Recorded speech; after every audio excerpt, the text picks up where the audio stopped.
I was mentioning to you that I got into knowing more about you and IQBar based off LinkedIn, and you're pretty active on LinkedIn. I kind of want to just start there before we even get into brand and who you are. Why did you get involved in LinkedIn, and what is sort of the allure for you to be there in that space? Yeah, I think it's a couple things. Honestly, so I've never been a big social media person. Mm-hmm.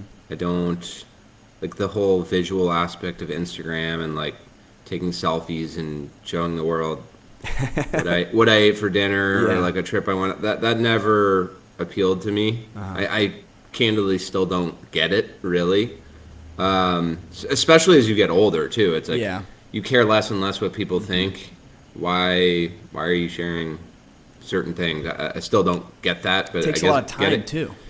Yeah, it takes a lot of time, and then you worry about did enough people like my thing and whatever. And the same goes for most other social medias platforms. I do like Twitter a lot, mostly just as a consumer of information. It's super pithy, insightful, thoughtful, toxic in many ways, but you take the good with the bad. But I knew I didn't want to really be all that active on Twitter for a variety of reasons. It's just it seems more cliquey. It seems again more toxic, more cynical. Also, candidly, it's really really hard to distill incredibly be super insightful in that few amount of characters, and it's a game like LinkedIn's a game like any of these are a game, and it just for a variety of reasons wasn't a game I wanted to play. So it kind of just by default, like you cross off everything else, and then there's LinkedIn, and it honestly, I was having a chat with my wife who works in the company, and then one of her friends who's helping us out with some business stuff, and we were just talking about like how do we get more eyeballs on our brand this year, and in a non-paid context. We do a lot of paid ads, but how do we generate like as much organic noise as possible? Yeah. And then that sort of segued into what are the platforms that are content deficient. There's way more demand for content than there is creation of content. Sure. And I think at that time, this was like 10, 11 months ago, we were like, okay, it's LinkedIn and TikTok. And and then I had a similar, and so we were like, okay, then there's the whole dichotomy of, do we want to create content that's brand-centric or like founder-centric? Gotcha. Fundamentally, highly different strategies. You're going to talk about different conversation. Well, I mean, for me, it was a lot of it. Honestly, is a derivative of what takes less effort. So, like I was talking to you about the shower thought stuff. It's like that's just a byproduct of my everyday life. So anything that I can like create content that's just a natural byproduct of something else is better. Like because I don't have to actually create anything. I'm just channeling something that already exists. So I was always partial to the founder thing, obviously, because I am that, and it was less work and honestly more compelling, it seems, on LinkedIn, but also also TikTok. I guess TikTok's is a funky one. The brand pages can do really well, but they're the ones that do really really well seem to focus on the internal workings of the company and often the founder and all the hardships they're going through or whatever. Yeah. But it always comes back to like the personal versus like here's our product and here's why it's great and so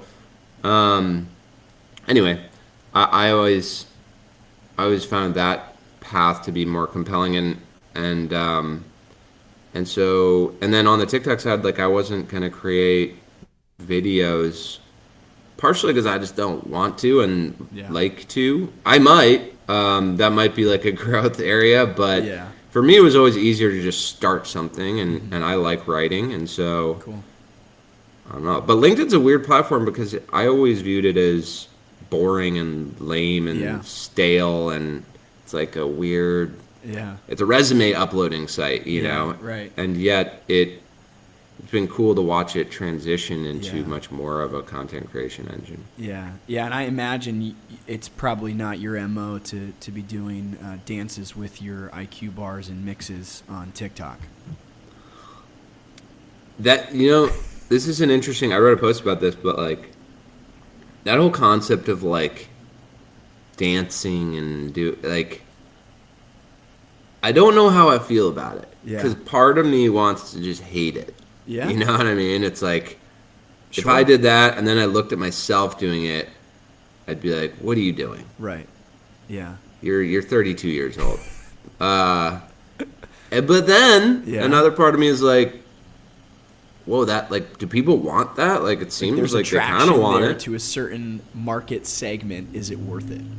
Yeah, like it hits certain dopamine receptors in a Yeah. lot of people's brains, and they want to engage with it, and there's nothing wrong with making people feel good and smile Sure. and all that, right? So it's like I'm perpetually conflicted about like that style Right. of content, Right. but I've stayed away from it thus far. Yeah. So Well, this to me, this could transition well into like IQ Bar and Co as a brand, as a entity, and maybe even Will Nitze as a kind of your own brand. Are those decisions you're making morally or value based to who you guys said you were going to be? And I think brands nowadays I think there are too many brands that are making those decisions based on, oh, well, everybody else will like this, versus this is who we said we are as a brand, and we will break some of those values to make make people happy, versus we're going to stick to our values and still serve our customer. yeah, And I think there's a for many owners and founders and businesses, that is a hard delineation in today's climate. yeah, it's incredibly tough. Like the existential considerations around a brand, and I guess if you wanted to apply like the brand thing to a personal brand, Yeah. are really tough because who you are is first of all it's very hard to really crush a persona. Like for IQBar, right? We want to be like the witty, smart, thoughtful, thought-provoking brand, but also at the end of the day, you're selling what you're selling. You're selling plant-based protein bars, hydration mixes, and things like that. Right. And so inherently, there has to be some level of health and wellness and self-improvement and things like that. And so you can't like stray too far from the literal thing that you're selling. So it's just very, very tough. And we're actually going through a whole process now where we hired an agency and we're thinking through these really tricky existential questions like who are we fundamentally? What's the point of the company? What's the mission of the company? What's our voice? Yeah. That's amazing. And then for me personally, that was never actually that hard because it was like, oh, my voice is my voice. Like, Yeah. it's so much easier to channel your actual voice. Like for me, it would be exhausting to have like a persona or like. One of the great things about not having a boss is you can just do whatever the hell you want. So you can just talk how you talk.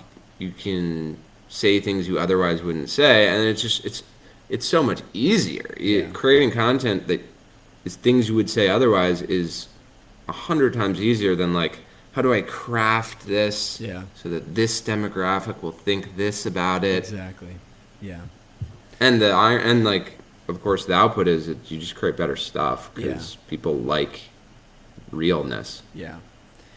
So thinking about that, this is so cool that you're going through, our company is a brand strategy company, so we walk people through these kinds of things every day. And so it's cool to hear that you're going through this process to kind of refocus strategy and what seems maybe existential, then, hopefully will trickle down into action. But as you look at the brand, let's say, back in 2018 when you were really launching stuff and things were getting going versus where it is now, what's the evolution of the mission been? What is maybe you guys don't have a, formulated thing just yet, if you're going through this process now, but what has the evolution been like from even, what your current mission stands? I believe it's, the empower doers like us through superior brain and body nutrition. How has that been evolved, or what's the evolution been like getting to that process?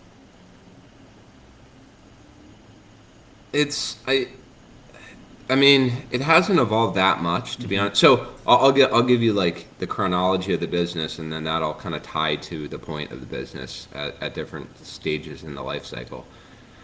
So I started the business as a brain food company, quote unquote. Sure. Like that was the whole concept. It was like, why doesn't ready to eat brain food exist? And simple idea, no one had really done it at scale, but it was very unclear whether people wanted that. Like, sometimes you come up with an idea and you're like, oh, no one's done this, and it's like, yeah, because it's not a good idea. No one wants this. Yes. And then sometimes you have ideas where it's like, oh, maybe people do want it. They just, no one's capitalized on it. So that was the original idea. And we did a Kickstarter and it went well, and we sold a lot of product, and we're like, okay, well, at least some people want this. A couple thousand people have said they want this. But then over time, as you go from a couple thousand to 5,000 to 10,000, you start getting feedback and you start understanding. Like, I think a lot of people tell you, decide who you are and then just stick to that forever, which I actually don't agree with at all. I mean, that's one strategy, and maybe you catch lightning in a bottle and it works. But for me, it's like, decide who you are, like survey a bunch of people via selling stuff to them, or via literally surveying, like, and then like make a series of micro pivots from that starting point. Yeah. Like, don't get so married to who you are existentially that you're not willing to listen to the market. Yeah. So we then moved from brain food to like brain and body, because it's like, okay, well, if there's X amount of protein, we can pull in these new demographics, and it doesn't degrade the original point of the product. It's just additive. It's purely additive. So if anything's ever just additive, then you do it because you're adding value. And then it's like, okay, could we have brain food that also is high in protein, but then also like complies with these series of diets that are highly popular and getting even more popular every day, like the keto diet or paleo or whatever? And the answer to that was also yes. So it's like, okay, cool. Let's loop those in. And then what you find is, a year or two in, you're like, you look at the data and you survey people and you ask people why do they buy the product, and you're surprised. Like, anyone who's done this will tell you, like, they're surprised by what they hear back. It's never exactly why they created it, or why they thought people wanted it. You created it because you saw a natural problem in the world, or no one was eating these things, but people are buying them for radically different reasons, or slightly different reasons. Yeah, and it's a similar.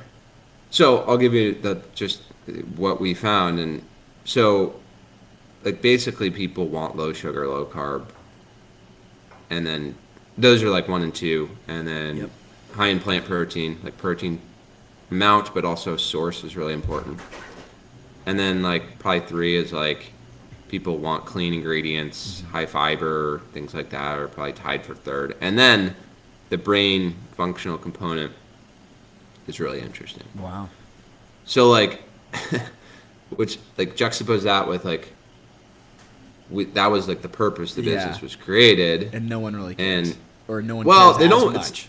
It's not that they don't care. It's just like, what the analogy I use is it's a door closer, not a door opener. Gotcha. Like, it's like a rounding element. It's like a plus. It's like, we're a bar plus this. Yeah. But this is very category specific too. So any product category, consumers behave a certain way, and they'll behave different ways in different categories, right? So when you go into a bar aisle, consumers thinking, how much sugar, how much protein. And they go into a chip aisle, they're not thinking either of those things. They're like, how crunchy is it? And like, what's the price? Flavor. You know what I mean? So it's Yeah. radically different psychology by category. Right. And if you try and fight the category psychology, the incumbent psychology, then you're gonna have a very hard time. So meet people where they are in that category and know the category well Yeah. and innovate 10-15% on it. But so like what we just learned is like you just have to win on sugar, carbs, protein. And then once you like win on those things, like the brain thing is cool and different and unique. And Yeah. but if you start with it, put more succinctly, order of operations and messaging and hierarchy matters a lot. Right. And you can totally blow up the customer experience by not getting the order of operations right. Yeah. So your original focus was in that brain space. Body nutrition was added because that's what people care about a little bit more. They care about that hierarchy, top level. And it is a funny thing. I think most people, there's such a funny thing when it comes to brand building and strategy. A lot of times people don't take action first and then, as you pointed out earlier, survey the market, survey the people who would buy it, and then adjust. They think, oh, I'm going to create something. This is the problem it solves. This is the solution. It's really good, and we're just going to steamroll ahead and sell really well. And you, of course, get to this point later on where it's like, well, you're hiring people. You don't even know who you are, and people. That's the thing behind as you grow, people want to latch onto a brand because they believe in it, because it has values that they can, get involved as a tribe or something like that. I think there are certain brands that I don't know if it's lucky is the right word or it's just cleaner. Sure. Like Patagonia is just cleaner. It's like we're outdoorsy. We're for the adventurous outdoorsy person who cares about the environment and cares about recycling stuff, and like that's just clean, and it happens to cater to a really large crowd who's willing to spend a lot of money on it, and they're not going to have to change that. No. But that's not. I think that's the exception versus the rule. Like, I think especially in categories like food, especially categories where everyone's label readers,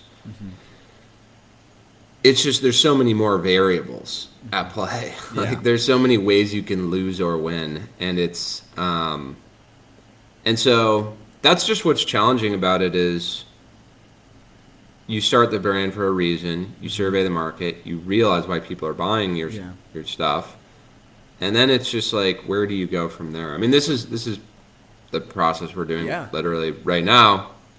How do you frame the brand? Yeah. Because also things that make like things that are reasons people buy the brand are not necessarily, you can get into commoditization land by focusing too much on that. Yeah. Right? If you're just like, we have this much sugar, this much, well, what's to stop someone from just they can doing that your too? Product. Yeah, sure. So it's a very delicate balance. It's like know why people buy it, but also be different, but also definitely tell them that you have XYZ variables. Yeah. And there's just Do that it all. constant tension. And be really good at it. Yeah. So, and then we've made it even harder for ourselves because we're trying to do it in multiple categories where the consumer psychology is different. Right. Right? Yeah, and you're pulling back and kind of in the process of creating IQCo, which is in development kind of umbrella over all of these, smaller brands now, which does make it a little bit more difficult. But as you think about the development of, we're going to establish ourselves as IQCo now. You've got a growing team, which is these are all internal variables that start to adjust things. People all over the country hiring people remote, etc. Where do you feel like you stand if you could formulate something or share something along these lines today? Where do you feel like you stand as a brand in terms of like who are you guys? What is, as you grow, what's the mission changing into now? I mean, we want to be like the number one brain and body nutrition company in America. And like the goal has not changed. Like we want to empower what we call doers. That may change through this whole branding exercise, but basically like people who are ambitious, health conscious, Yeah. and want to get a lot of stuff done. And traditional food and beverage products hold them back because they make them sluggish because they're high in sugar or carbs, or they're not clean, and so they're not healthy.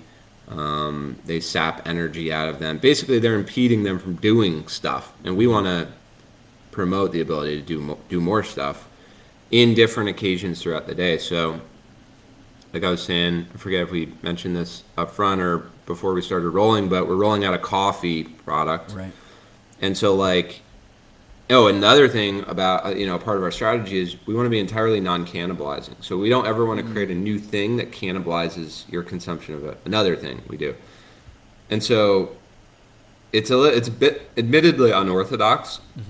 Usually if someone comes out with a bar company, then they like make a bites company, and the bites are kind of just a derivative of the bars. Sure. And then they do like a peanut butter cup, but like I'm eating that instead of eating the bar. And so for us, we're doing totally different categories that are totally complementary and not cannibalizing. So bars is your snacking option, coffee is your morning coffee option, and then hydration is whenever, morning, pre-post workout, a couple hours before bed. It's really good for sleep. So we want to hit we want to hit as many occasions throughout the day. Yeah. But still have that common thread of everything we sell is the same diet, complies with the same diets, provides the same nutrition, and is a brain and body functional for people. So it makes me really curious in terms of like a brand positioning perspective, but on the internal side, as you've grown and told that story and kind of pitched the vision to people you hire, what sticks out for your team right now most kind of within that story? What excites them? What kind of values are they all brain body people? Are they all on the keto diet? Are they all just friends? Like how did you cast the vision and excite people? Because I'm sure there's a mixture in that. I mean, I hire friends all the time, but then I'm hiring people who get really excited about some of the vision. So what have you found just internally has kind of excited people about the brand?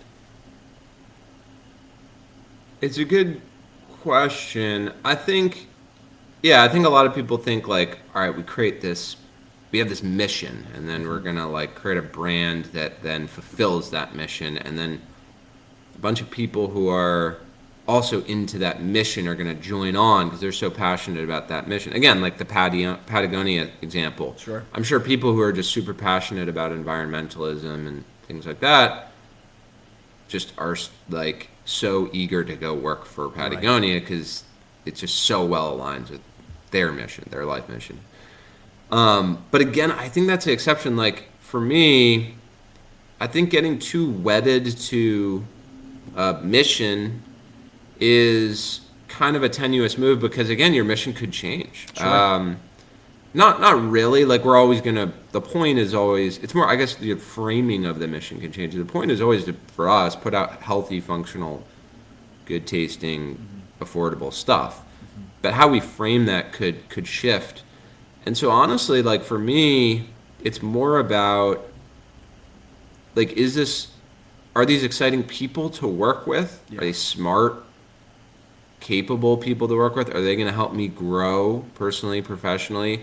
Is this business going somewhere? Yeah. Like you could have some awesome mission based company that's not going anywhere. That's not fun.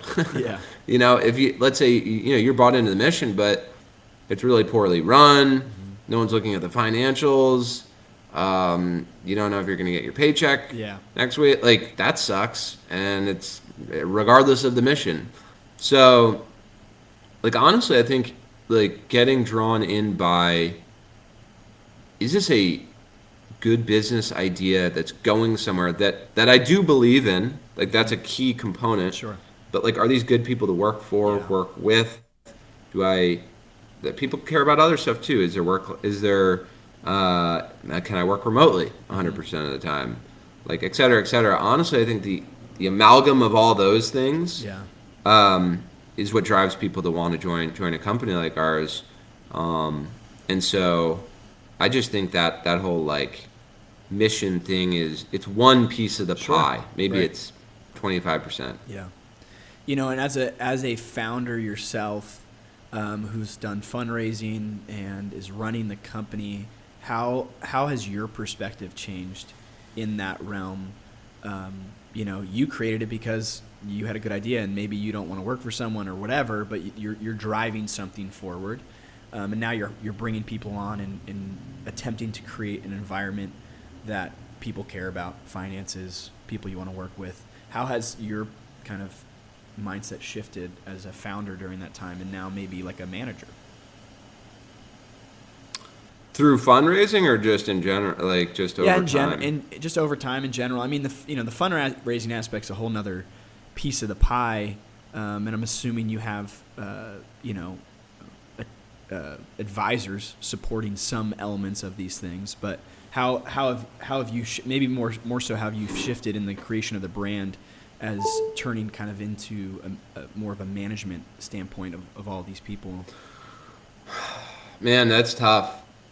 I think the like management side of things is the hardest part of the whole game. And usually entrepreneurs are super obsessive compulsive, super, oftentimes erratic, chaotic. Yeah. I want to, they're control freaks. They want to do everything themselves. There's just a certain archetype, and that typically doesn't map well to being a good manager. Sure. To be just completely honest with you, and so it's just really tough. Like and then also you want to have your hands in everything. So Yeah. which is the antithesis of delegating and managing. Right. Candidly, I still haven't fully figured it out. Like I still feel the need to look at everything, be involved in everything. Yeah. But I'm trying. It's first of all, it's just not possible Yeah. over time. Like there's too much stuff, and I mean, getting the right people on the ship is just so critically important, and you have to make very difficult decisions in that regard, which is another whole other topic. And then also there's that classic thing. It's a cliche, but it's a cliche for a reason. Like the people who are the right person for the job on day one are very likely, almost certainly not the right person for the job on day 1,000. Yeah. And so, Right. I don't. That's a monologue, but the point being, it's very, very tough. It's something I've tried to get better at because there's really no other way to scale than get better at managing people. Honestly, though, the one thing I will say, this is just my personal And you guys are mostly preference. remote. Yeah, we're entirely remote. Yeah. But to the extent as a startup, we're only 6 people, 6 office employees. To the extent you can find people who are self-sufficient is like massively helpful. Yeah. Like I had I think this was a shower thought I had, but basically people who ask Googleable questions are gonna kill you, And so if someone can vampires. if someone can go and like go off and own a project, do a pretty good job, check in here and there. Yeah. Hey, what do you think about this? Hey, what do you think about that? Get feedback, and then keep going and get to the result. That's like so massively beneficial. Yeah. And so you can set up sort of like a manager light. But other people have different styles. That's just my style. Yeah. What has been, in terms of building a brand now for the past few years, what has just been your the most exciting part, and maybe something that has also just been the most eye-opening, like, oh man, I didn't know I was gonna ever have to do this kind of thing. Maybe the thing you've learned the most throughout building this brand. Most exciting part is it's not all that interesting of an answer, but just like the freedom. It's a weird dynamic. At the same time, you're totally free, but you're also totally shackled. Like you can do whatever. Like I don't have a boss, so I can wake up whenever I want. I could just not show up for work for 10 days. but your accountability to yourself means like you're actually more in a way shackled than you've ever been. Yeah. And especially when you have more and more people depending on you, and then now you have investors who are expecting a return, and Sure. yada yada. But still, it's a huge net win for me. The freedom of Yeah. like it just feels great to wake up and be steering my own ship, That's awesome. for lack of a better phrase.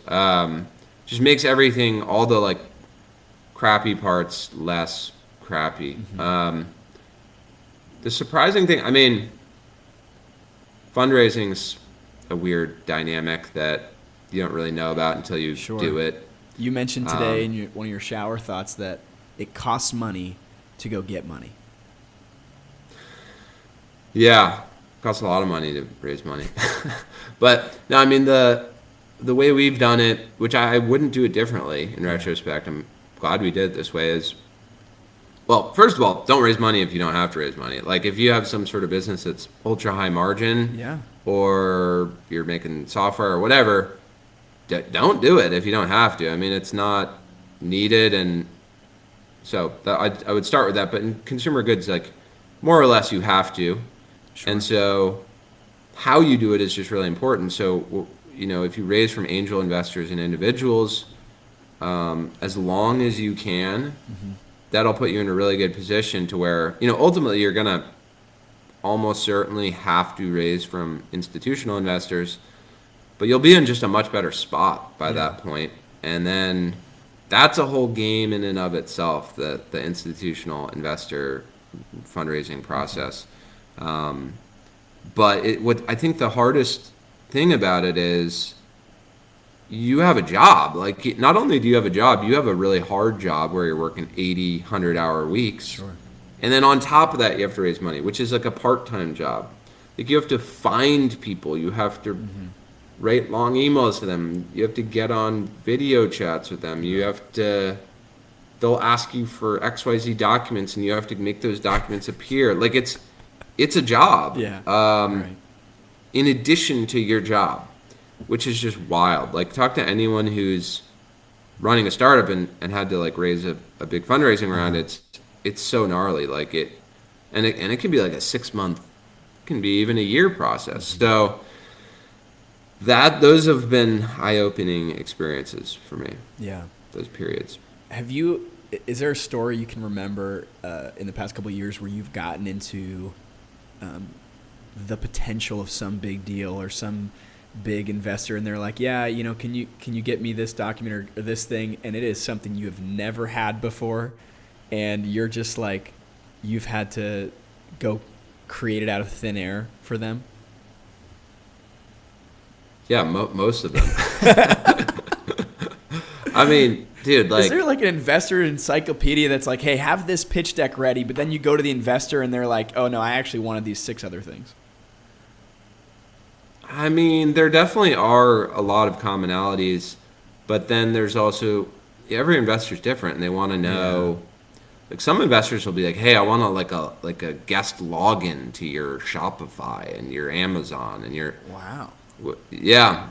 Interesting. So it's just all different, and some get super granular, and some get super not granular, and they're mostly like strategic, and do I think this is a good product in a good category that's going to grow, and is it a good addition to my portfolio for those reasons? Do I think it's a good founder, team, etc.? Yeah.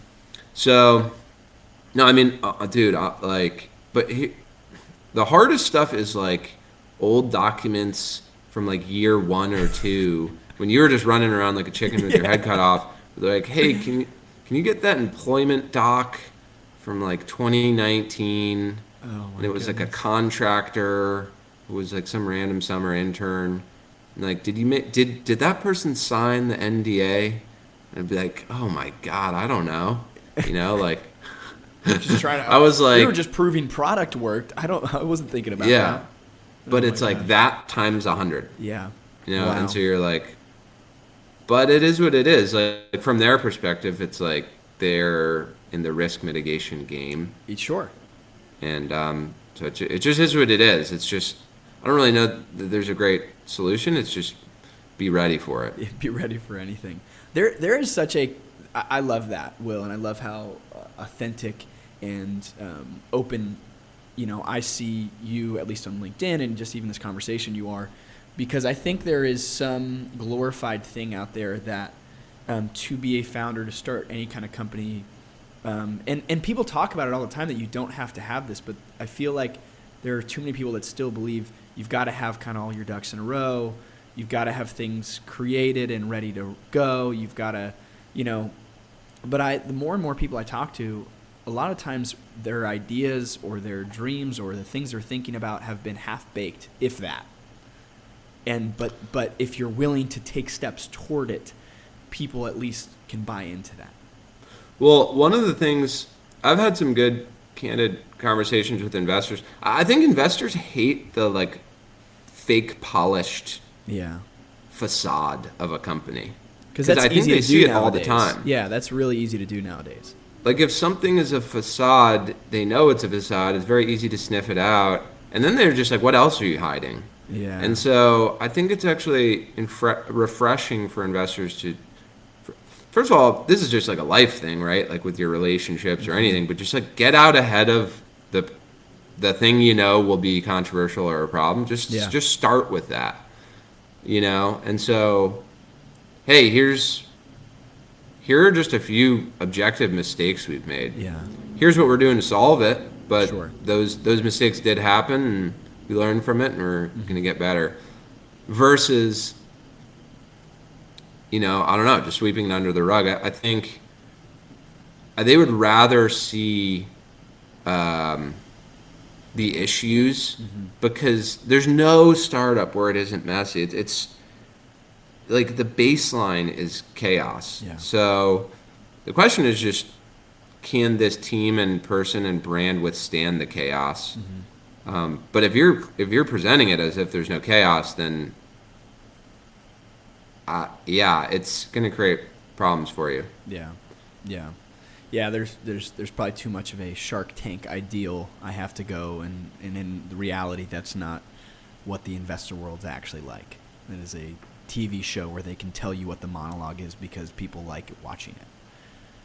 And that is and the Shark Tank thing is a good example, right? Because they present it as this rosy thing, and then they start asking prying questions, and they're like, "Oh, there it is. Yeah. You took on a $5 million loan in year 2," and they always get to the thing that's like the issue. Yeah. So it's like, why not just that should be slide 1. Yeah.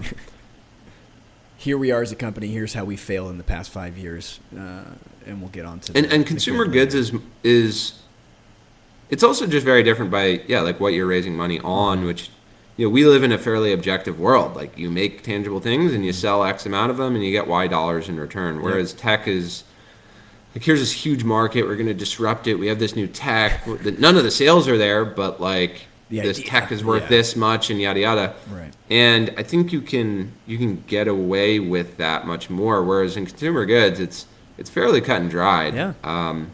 Which is good and bad. At least it's more transparent, I would say. Yeah, I love it. Well, we got a few. I got a few thoughts left to talk to you about before we go. One of which I want to shift a little bit here. For me and myself, I started our company 3 months after I got married, and I feel like starting a company and being married has they're too similar of things that can be so painful and so beautiful all in the same thing. I'm curious for you, what has marriage taught you about running a business? Well, I work with my wife too, so it's like this is an even better question. Two are intertwined. Honestly, I think I would say in both, and especially if the two are intertwined, you have to agree around what's the point of what we're doing here. What are we willing to sacrifice in so doing this thing, and what are non-negotiables. That's good. And what are boundaries, and just making sure you're on the same team and on the same page. I think surprises and expectations not being met or missed are always where you get in trouble. And so I guess communication would be upstream of all those things, Sure.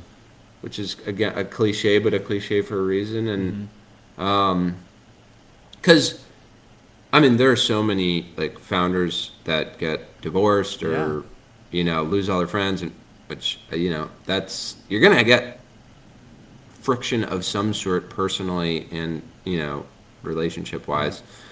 But just like looking objectively at it and like, okay, the next 3 years is going to be tough. We're Yeah. probably not going to do X, Y, and Z. Are you okay with that? Yes or no. And versus like not even discussing it, and then Yeah. those things happen, and you're like, oh, this is not what I thought it would be. Yeah. Like it's predictable enough where generally speaking, what the sacrifices are going to be. So just similar to like the fundraising thing, just start with that. Like just It's good. what are going to be the snags that we know are coming down the pike, and are you okay with that? How are we going to handle that? What are we going to not let happen? Like, what are the non-negotiables and the boundaries? Yeah.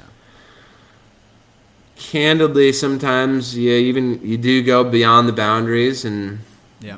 it's rocky, man. Like, there's no clean way to do it, but as long as you're like honest and communicative, things tend to work out in my experience. Yeah. Probably a good moniker for most people's lives, whether they're married or have a business anyway. Communicate often and upfront, and transparency is key in all of that. Couple final thoughts, Will, for you. This podcast is called The Promise Brand. There's kind of an idea with our company Parable that brands do have an ideal kind of promised land they want to get to. There's an ideal vision or perspective, or as you grow, maybe you're thinking 5-10 years ahead of time. You've spoken toward this a little bit as we've talked, but what for you as IQ, it becomes IQCo, what is that ideal brand for you?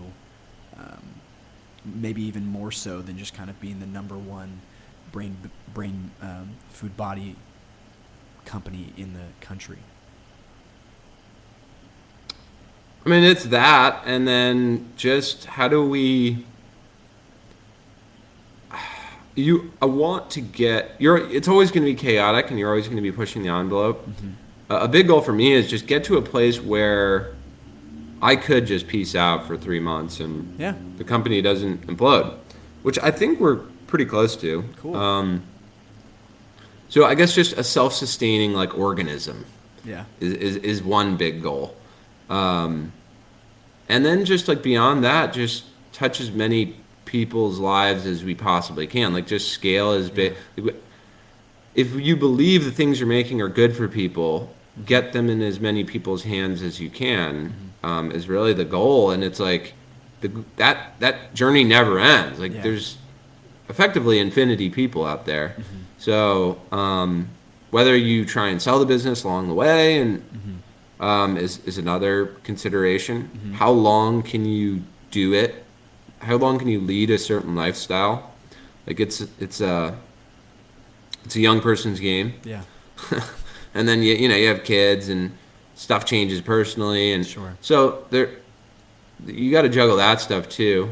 But just at a high level for the brand, it's just how do we get products in as many people's hands as possible and become this self-sustaining, self-sufficient entity that doesn't require outside funding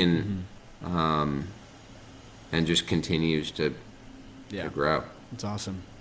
Well, for you, as you look at the landscape right now of companies and brands, whether they are consumer goods or tech or, anything else, manufacturing, what are maybe 1, 2, or 3 brands that are operating with just a phenomenal IQ or a simple perspective, and it seems like they're just crushing in the market? You've seen them do so well, or you just love the way that they are operating in business? It's a good question. I think a lot of people hear a question like that and they go to just like who are brands that have been ostensibly crushing it, quote unquote. But for I me, figured it's you all wouldn't. that. Yeah, I mean it's never the full story is the Sure. problem. Like there are so many brands that are selling a zillion units or whatever, and they lose $20 million a year, and it's like, Yeah. well, okay, is that crushing it? I don't know. But no, in some ways yes, and Yeah. in other ways no. Yeah. So I'm just always impressed with brands that are, to my earlier point, like this self-sustaining but also fast-growing entity. Yeah. I talked with that guy Brock. I don't know if you've seen him on LinkedIn with Frost Buddy. No, not I think what yet. he's done is incredibly. It's like a koozie, the metal koozie. It's kind of like Brewmate, if you're familiar Oh, with cool. that company. Yeah. But I just recency thing because I just recently talked to him. Yeah. I mean, he took that from like nothing to like over 20 million in sales, earning a positive EBITDA in like a couple of years. So I was like, whoa. Whenever I talk to someone like that, I'm like, Yeah. I'm just sort of like, I'm trying to pick their brain on every Yeah. possible thing I can. And then another random example, Hero Cosmetics. I don't know if Okay. you track that deal, but basically it was this group of people who started, it's like acne products and other skin products, and they sold to Church and Dwight, the Arm & Hammer brand, Oh, wow. for like $650 million. And just looking at their financials, it was so impressive Wow. because they made, I think they were doing 120 million, and of that was like, or like 110 million, and like of that, like 40 million was profit. Wow. And it was just, you see these really rare, Yeah. these things are really rare, Yeah. where something's like super profitable, and whenever you see that, you're like, okay, what can I learn from that? Yeah. Because they Totally. figured something out there. Those are two random examples that, I like, love it. I'm sure very few other people would mention, but just for me, it's like the whole package. Like, okay, yeah, I see them around, and it seems like they're doing well. But also, when you peel back the onion, it actually gets more impressive, not less impressive. Usually, good. when you peel back the onion, it gets less impressive. Yeah. What are the companies where it gets more impressive? That's so good. Yeah. I love it. Will, amazing thoughts. If people have not yet connected with your shower thoughts, they need to on LinkedIn. How can people continue to follow along your journey, and where do you want them to go to get connected with you? Our brand is eatiqbar.com. Eat IQBar is our socials. I'm on LinkedIn, posting harebrained thoughts almost daily. Where else? Those are the big ones. I love it. We're on Amazon. We're in Walmart, Sprouts, Kroger, Wegmans. If you want to check us out, our store locator's on our site. Love it. Yeah. When are you getting into HEB? I went in there this morning. Oh, dude, we're rolling out very Good. shortly here. Okay, good. In March. Good. I was looking for it, and I was a little HEB's bummed a out. great. I'm enamored with HEB. I HEB just is went, one of my favorite brands out here. That's a sleeper. That's Yeah. a whole other episode. But Will, I appreciate your time today. Thanks so much for sharing on today's episode, man. Yeah, thanks for having me.